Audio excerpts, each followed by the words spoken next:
The deaf unemployment rate is at 70%.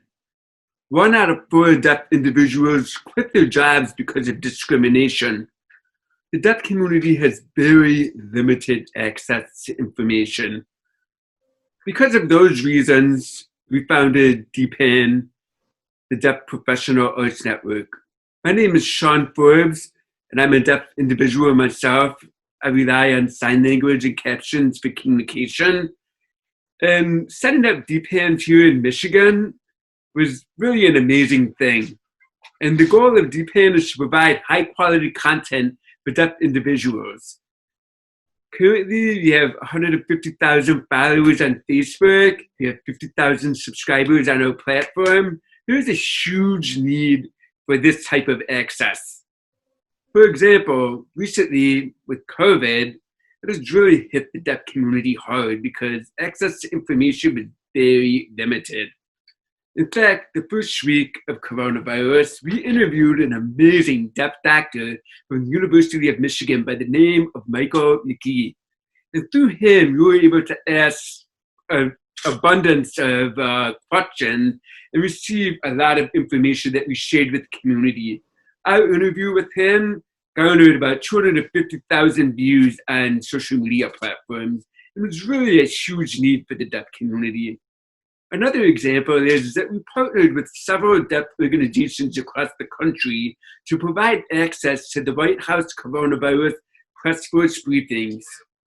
With the Deaf Employment Arts Incubator, we hope to do even more.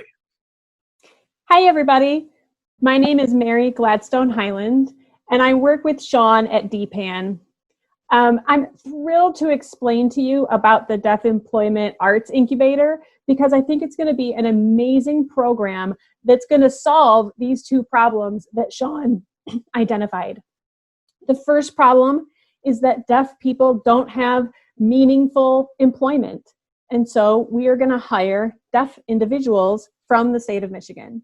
And the second problem is that the deaf community doesn't have access to news and information that's critically important for their lives. So the Deaf Employment Arts Incubator, what's that going to look like? First off, we're going to hire one content manager. And second off, we're going to hire one editor. And then we're going to hire 4 different artist fellowships. Because right now, we're doing what we do on a very limited budget, and we have a limited staff.